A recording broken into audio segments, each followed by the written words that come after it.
Hey, there's no signs of a housing crash or crisis yet. Now keep that in mind as we go through this video. Welcome to Housing Bubble 2.0 News of the Week, or as I like to call it, another episode of As the Housing Market Turns. Today is the 2nd of October. We're into a new month. Hope everyone's doing well. The fall is kind of coming upon us right now. Lots going on these days. I'm going to recap some of the things that I missed during the week or just haven't got to yet with respect to housing prices and values. Randy Patrick here, your host, putting the realism back in real estate. We talk real estate, we talk all things real estate here. We try to debunk the myths, we debunk the mainstream media. If you're not already a subscriber, if you could certainly help my channel grow and smash that subscribe button, I really appreciate that. Thank you. Let's move right on to the new scene here. All right, so signs of a housing crash or crisis? Not yet. And the reason why? Well, we just got some information that came out on Tuesday. But first of all, today's episode is brought to you by the letter K. If you guys go back into your youth and when you used to watch Sesame Street, you may remember this brought to you by the letter whatever. And the reason I say that is because it looks like we have a K-shaped, we'll call it, I don't want to call it a recovery. You know, people have been talking about V-shaped recovery in the economy and in housing. It's not a V shape, maybe it's a W shape, but it looks more like a K shape right now because part of the housing industry is increase in value and looking good, and the other part's not looking very good. So we got this new shape here, the K-shape recovery or K-shape market is what we're dealing with right now. So the whole point, by the way, again, I'm just jumping too fast here because I know it's Friday. People got stuff to do before the weekend. If you missed my Facebook Live, okay, it's actually on the Facebook page. Once I do the live recording, it's there so you can view, skip through it the whole bit. You don't have to waste a couple hours if you don't have the time. The point is, I talk about some really interesting things, and I get deep into stuff there as to what's going to happen with the housing market more than I talk about here on the channel for various reasons. I'll keep to myself. So check it out. It's there right now. Facebook, my Facebook page is Housing Bubble 2. Check us out there, all right? Thank you. Okay, so guess what? Case-Shiller was released this week on Tuesday. The last Tuesday of the month, that's when Case-Shiller is always released.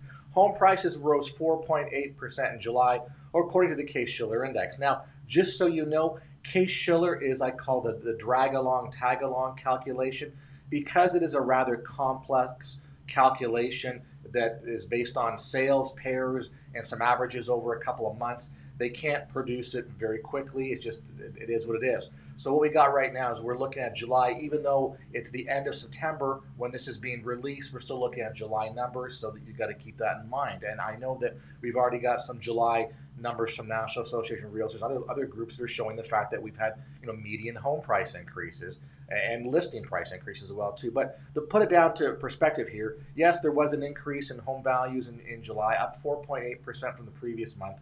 And when you take a look at this, I mean, that's the CoreLogic indices here. So it was an annual gain of 4.8% July 2020 compared to July 2019. That's national index across the board. Case-Shiller has a 10-city index and a 20-city index, and they increased 3.3% and 3.9% respectively on their annual jumps. Okay, what does this mean? Well, if we look at the chart, this is Case-Shiller was created sort of back in 2000 by Robert Shiller and his partner at the time, his business partner. He's a Yale economist, obviously, and we can see that there was a bump in 2006 as our previously high watermark, and you can see on the right part of the chart right now that we've surpassed that by quite a bit. Well, just how much, you ask? Well, if you take a look at this wonderful chart here, the first we'll call it line across the chart is the national index. If you go to the right-hand side of the index, we are 20.1% above, which was the former peak in 2006. So we can see from left to right, 2006 peak, 2012 trough, and now where we are from the peak and from the trough. So we're 20.1% above the 2006 peak. So again, what do I always like to say? I qualify this and I compare going, if we were okay calling 2006 values a housing bubble, we are 20% greater than where we were more than 2006. So that's how many we're looking at 14 years ago now, right? So here we are, guys. We're 20% above that peak. That should tell you something. How high can property values go? I don't know. That's the part of the K. This is what everybody wants to know. This is your top 20 list, which they produce. They don't actually go and get too into, I guess you could say, describing all the markets, unless I suppose you purchase a report. But just for our purpose, the big winners this month were Charlotte, Phoenix, and Seattle. But going from top to bottom there, Atlanta had a 4.8% increase, Boston 4.4%, Charlotte 6.0%, Chicago just under 1%, 0.8%, Cleveland 5.5%, Dallas 3.2%, Denver 4.4%, Detroit, for whatever reason, Wayne County in Detroit, the clerk, government offices, whatever, they're not able to, or they can't, or maybe they won't produce the sales numbers or the recordings for whatever reason. I think that's, I guess you could say, the more I look at this, I can't see that one government office or one recording county is suspended operations for about 4 or 5 months now. I don't know how that's going to work, but for the people who live there, for doing transactions. But needless to say, Case-Shiller cannot comment on the Detroit for the past few months. Las Vegas 3.3%, Los Angeles 5.3%, Miami 4.1%, Minneapolis 5.2%, New York just 1.3%, Phoenix with the winner, the biggest jump year over year at 9.2% for July, Portland 5.0, San Diego 5.5, San Fran 2.5, Seattle back up there at 7.0. Seattle's made a bit of a comeback. And again, when you take a look at this, this is based on sales in July. It doesn't tell you how many properties were sold and what the basis was to calculate, if you sold 2 homes and they had increases, is that what we're seeing here? Or if we sold 1,000 homes with increases, is that what we're seeing here? So we don't know. But again, I look at this as somewhat of a measuring stick as to see where the economy is going, where housing is going. So it plateaued. It actually slowed a little bit, in the sort of April, May, and June, and now July picks up. I'm sure August and September will pick up as well too. Just how far will this market go? That is the big question. And the next part we're going to talk about here is, guess what? We're going to talk about pending home sales. So pending home sales soar to new record highs in August, but headwinds remain for the housing market. Pending home sales, this is an index that was created and produced by NAR, National Association of Realtors. And the whole point of this is to give somewhat of a forward-looking indication as to where sales and transactions are going to be in the future. So homes that basically they're homes that went under contract in the month of August that could represent closings in September, October, maybe even as far as November, right? Typical closings, 30 days, 60 days, whatever. So you can see how that could zoom off. So that, I guess, is the number one thing. So of course, when you hear that, the pro-housing people are going to go, look, housing values increase with Case-Shiller. Oh, look, pending home sales are moving forward. This is great. No housing bubble, no housing crash. You pro-housing bubble dudes are smoking, right? That's the whole scoop here. But when we look at this, this is number one. This is just an index indicator. It's not closed sales, number one. But just so we can actually look at this, the forward-looking indicator of home-based sales contracts rose 8.8% to a record high in August. Year over year, contract signings rose 24.2%.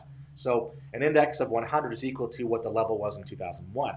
So tremendously low mortgage rates, below 3%, have again helped pending home sales climb in August, said Lawrence Yun, NAR's chief economist.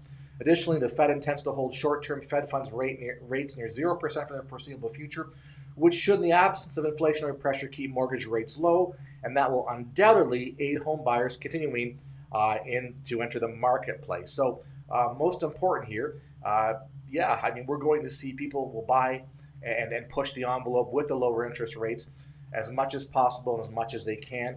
Really, it's quantitative easing. The low interest rates are allowing people to purchase, allowing people to refinance as well too. Though I did read yesterday that the past week's purchase applications have slowed down with respect to, I guess you could say, the low interest rates. So when interest rates drop, purchase applications go up. For whatever reason, they kind of slow down the past week. So maybe it's a sign of the times that now we're entering into September to October. People that are, if they haven't bought a house yet, maybe they're not going out looking for homes. Various reasons, who knows? Financial reasons, COVID. There's a myriad of things you could surmise here, but that's a scoop on that. So when we look at this, again, It's the supply of homes that are the big concern for everybody here. So, furthermore, the supply of homes remains a concern. While buyers seem eager to make a purchase, sellers have been less inclined to put their properties for sale. This could be because of lingering concerns about the strength of the economy as COVID-19 case counts remain high, or it could be a reflection of sellers' fears that they won't find a new home themselves if they decide to list. That, I think, is the bigger fear, because here's the thing: if you look at your property and you've gained equity, you think, hey, I can cash out now at what is truly the peak of the marketplace. I'm going to do well in my purchase. Well, that's great, but guess what? When you move someplace else and you want to purchase, whether you're upsizing or downsizing, what it boils down to is that you're taking that newfound equity out, but you're not really gaining because everything else is more expensive these days anyway. So you're just transferring the equity you had to a new property. Maybe not, depending on what you're buying. But the point is, you're not cashing out high and buying low right now. You're cashing out high, and you could be buying even higher or with more competition. So it's going to see what they're going to do with their homes at this certain point in time. So just all right. Again, this is what NAR said. So pending home sales reach index high. Let's go look at what they're talking about with respect to the four regions. So NAR breaks down the country into four regions. So the Northeast grew about 4.3% for month over month, which is a 26% jump from a year ago. The Midwest rose 8.6% for the month, up 25% from a year ago. The South increased 8.6%. Up 23.6% from a year ago, and the West rose 13.1%. So the West had the largest month-over-month increase, and they're up 23.6% from a year ago. So again, we can see that that's a lot of pending activity. Some commentary going on is the fact that because of COVID and the slowdowns and the shutdowns, this really is the tail end of the summer buying season. So this is August. Maybe we would have seen these in July, you know what I mean? Because typically what I've seen over the past few years is once the end of August hits, September seems to be a lull in buying, closing contracts or whatever. So you got to remember that. So but the point is that again, maybe COVID and all the shutdowns just push this off by 1 or 2 months. So remember, we had poor home sales 4 or 5 months ago, and now we're seeing the reverse of that. So is this the V-shaped recovery or the K-shaped recovery? You can be the decision maker for yourself on that. So just realize that. Again, tremendously low mortgage rates. Again, talking about this, I guess you could say we already mentioned this here. Yun notes that while pending contracts are an all-time high, that will not necessarily translate to a record number of home sales because not all contracts lead to closings.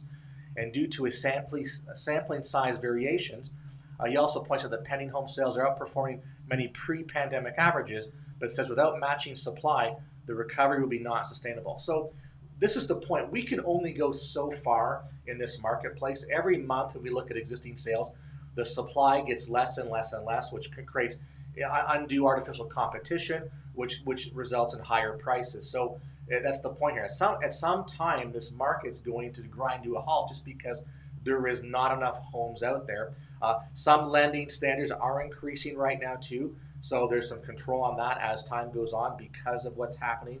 So it's tough to see. We don't have a new supply coming as of yet.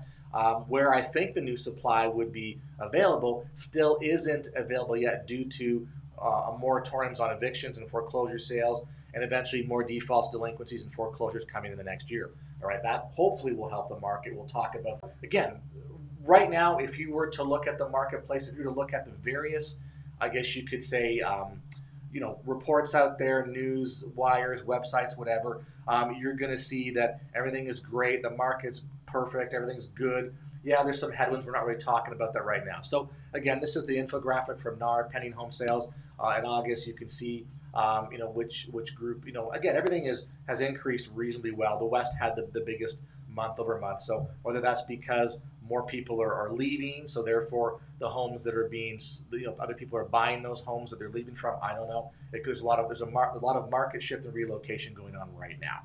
All right, so therefore that's my first part of the K-shaped economy or K-shaped housing market. That part is going up. So clearly, again, I'm not disputing this. I mean, you guys know I'm a pro-housing bubble person, and that's my platform. I really believe we're going to get there at some point in time.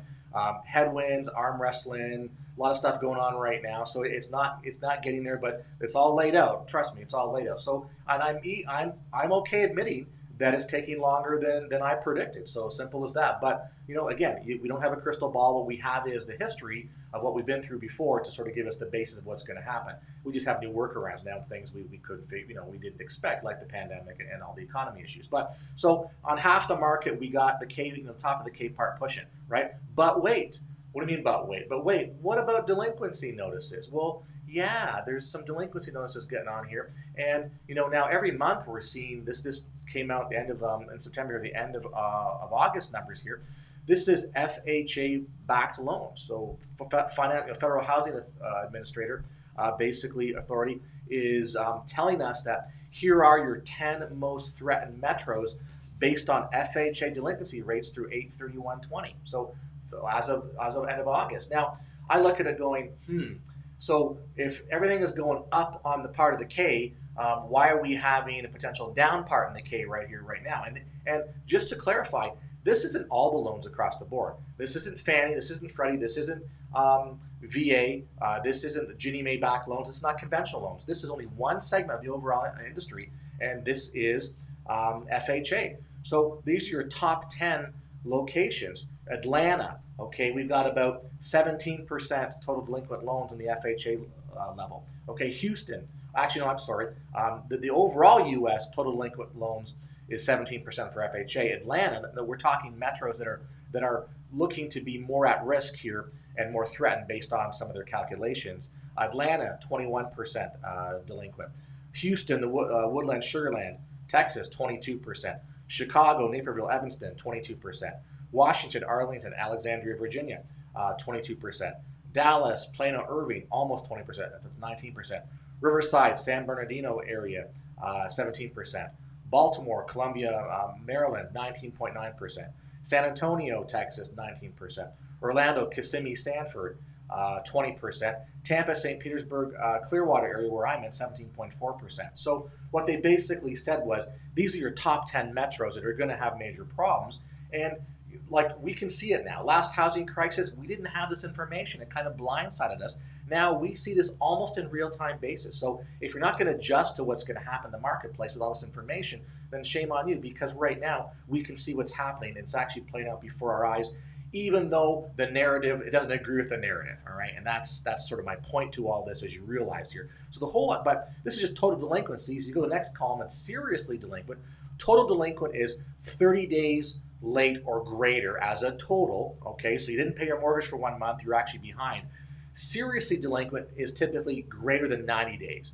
You've not paid for 90 days or more, and historically, averages, intelligent information basically suggest that the majority of people who are seriously delinquent really don't have a chance, or very few actually come back to bring their loans current and get back on the normal path, all right? Seriously delinquent means you've had life-changing events that have caused you to not pay your mortgage, all right, and you can't recover. So, but realize that, how they group the 10 threatened areas are, 90 days or more delinquent, having a certain number, a percentage of what they call 2019 FHA lending share. So a lot of these delinquent loans were originated in 2019. So it's almost like, hey, we gave these loans away in 2019. So this is exactly what the definition of a housing bubble is.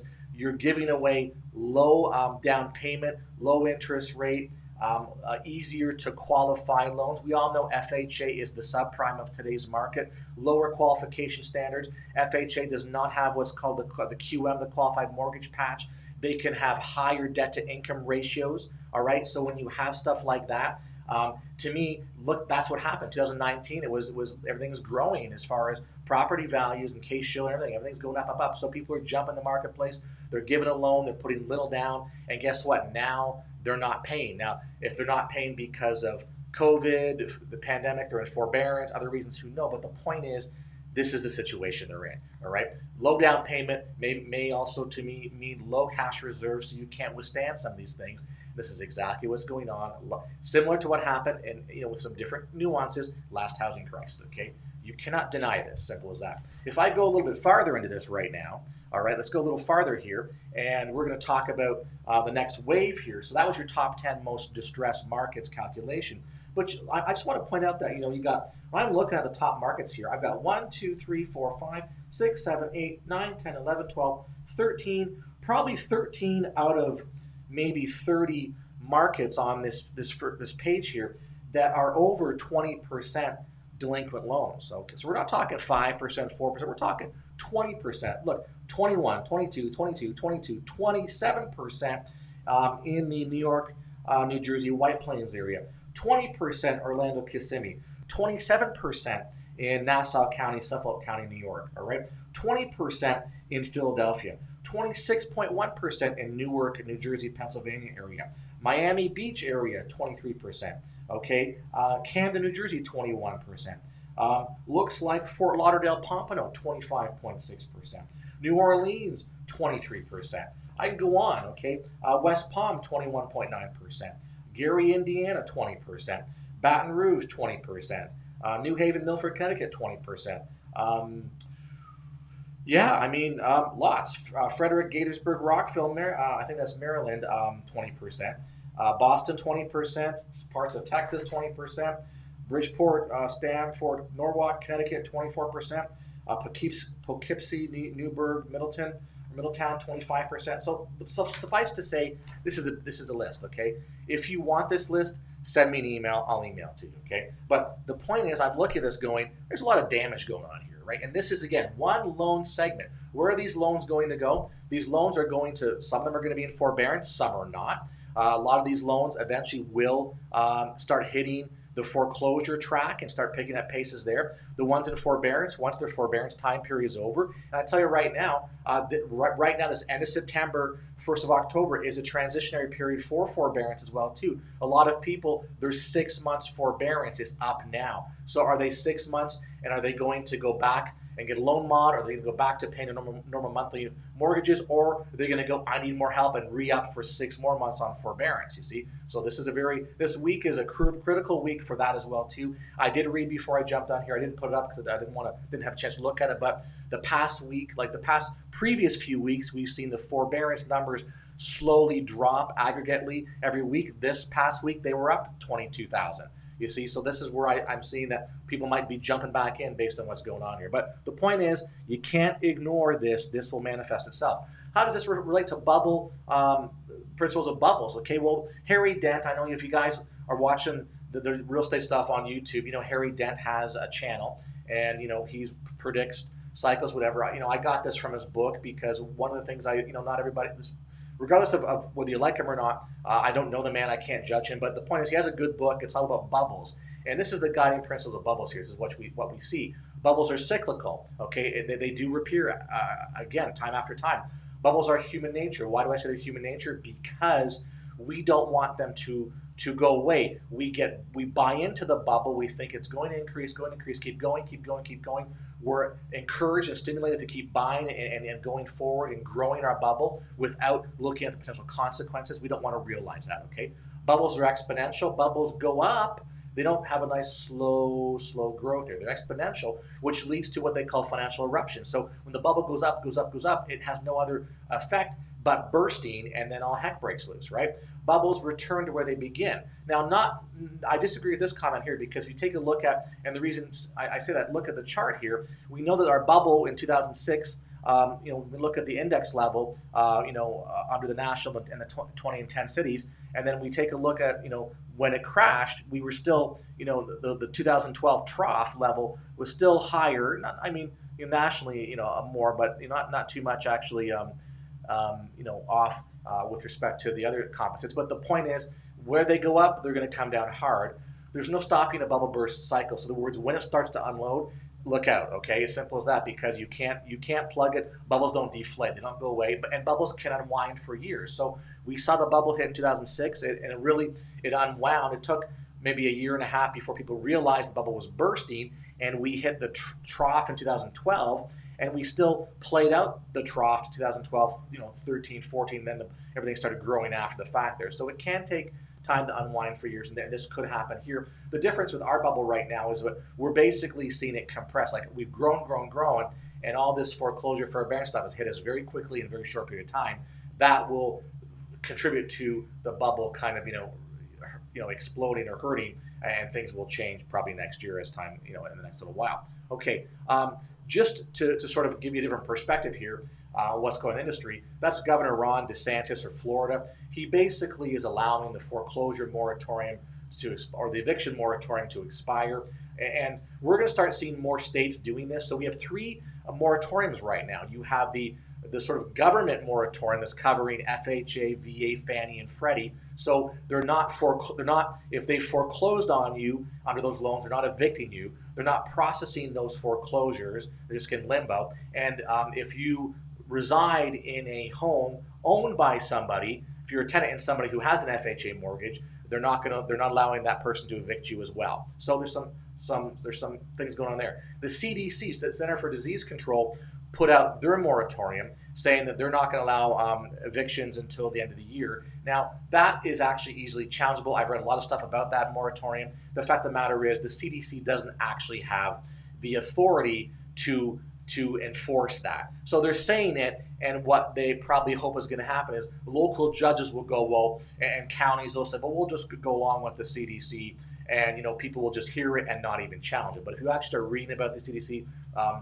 eviction moratorium, it is actually unlawful. They don't have the capacity to do that under the situation we're in right now. All right, so just realize that. And then we have the state, like this guy where I'm in Florida. So he basically, because yes, on the first was the renewal of our monthly, extensions on the moratoriums, and he basically said, I need to do this because the CDC's got theirs in place. Well, this is actually kind of interesting because the CDC is mostly concerned about renters, all right, tenants. And what the CDC basically states is the fact that if you're a tenant, you need to fill out a form and affidavit telling the court that you are affected by COVID, and that's the reason why, income-wise, that's why you can't pay. So they're putting the onus now more on the renter to do this, but also it slightly opens things up. So what are we going to see now? We're going to see more foreclosure auctions being set for things that don't fall under that sort of CDC umbrella. All right, so that's why the first wave is coming now. It'll be picking up right now.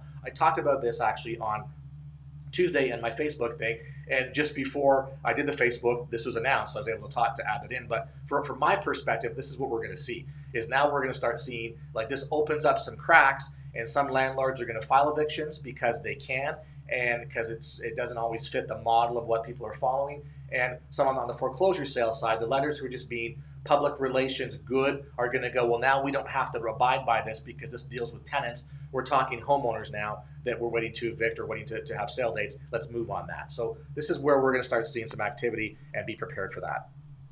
Okay, guys, again, to support, and again, this is the down part of the K here, right? It just goes to show you that in August, I talked about this a couple of weeks ago, that, hey, we saw some upticks in foreclosure filing. So things are slowly opening up here. Lenders are going, we can't keep doing this. We've been good people for so long. If it doesn't fall under these various, moratoria that's set out there, we're going to start to, so this is new filing. So of course, they're not being evicted right away, but in some cases that, like in Florida, it takes, number of months, a year, whatever, for it to work through the court system. Other locations like Los Angeles, County, they could, do it quicker, probably see 90 days, whatever. But the point I'm making here is guess what? Okay, it's picking up again. So what, we've seen nothing, and it's been reported that things, all goods on the Western Front, because nothing could happen. It was prevented from being happening. Now things are opening up, and we're going to start to see this manifest in the next few months here.